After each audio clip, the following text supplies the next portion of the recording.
आप देख रहे हैं कर्तव्य एवं निष्ठा का बयान, साहित्य और संस्कृति का बयान, समता की आवाज बयान टीवी। 23 जुलाई 2020 को विश्वविद्यालय अनुदान आयोग ने एमफिल और पीएचडी में प्रवेश संबंधी सभी विश्वविद्यालयों के लिए नया नियम जारी किया है। सन 2016 यूजीसी रेगुलेशन के तहत पीएचडी एमफिल में दाखिले के लिए 70% अंक लिखित परीक्षा के तथा 30% अंक साक्षात्कार के लिए सुनिश्चित थे। अब यूजीसी ने साक्षात्कार के 30% अंक हटा दिए हैं।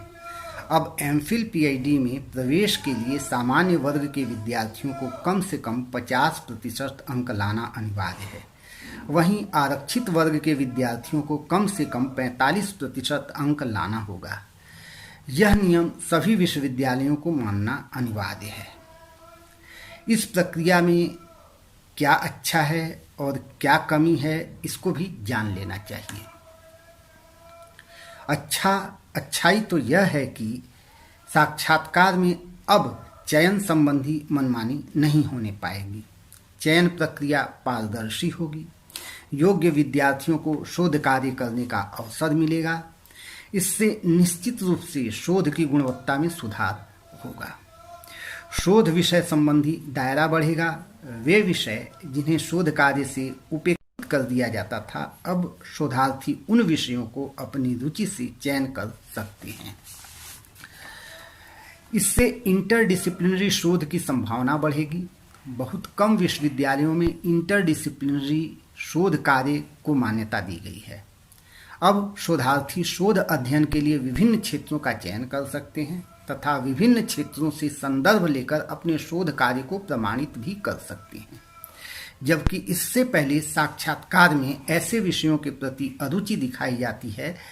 चयनकर्ता की पसंद नापसंद पर ही इस तरह के विषयों पर शोध कार्य करवाया जाता था। एमफिल पीएचडी में प्रवेश के लिए यूजीसी की नई चयन प्रक्रिया के कुछ दोष भी हैं। वे विद्यार्थी जो अपने विचारों को बोलकर जाहिर कर पाते हैं, उनके लिए चयन प्रक्रिया से साक्षात्कार हटा देना उचित नहीं है। कई बार योग्य विद्यार्थी परीक्षा ठीक से नहीं दे पाते हैं। उनके लिए प्रवेश लेने का विकल्प साक्षात्कार ही रह जाता है। यूजीसी के इस नए नियम से ये विद्यार्थी प्रवेश ले पाने से वंचित रह जाएंगे। साक्षात्कार की प्रक्रिया से शोध कार्य के लिए प्रवेश ले रहे विद्यार्थियों का पूरा मूल्यांकन हो जाता है। वह शोध कार्य के प्रति कितना गंभीर है, वह शोध कार्य किस हेतु कर रहा है, शोध कार्य संबंधी उसकी तैयारी कितनी है, वह शोध कार्य से भविष्य के लिए क्या योजना बनाना चाहता है, उसका शोध कार्य कितना उपयोगी है।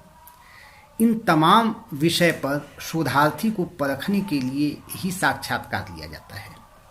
यदि साक्षात्कार हटा दिया जाता है तो विद्यार्थी की शोध कार्य संबंधी रुचियों की परख नहीं हो पाएगी। इसलिए जहां एमफिल पीएचडी में प्रवेश के लिए साक्षात्कार हटाने से चयन प्रक्रिया में पारदर्शिता आएगी, वहीं साक्षात्कार न लेने से शोध कार्य के इच्छुक विद्यार्थियों का पूरा मूल्यांकन संभव ही नहीं हो पाएगा।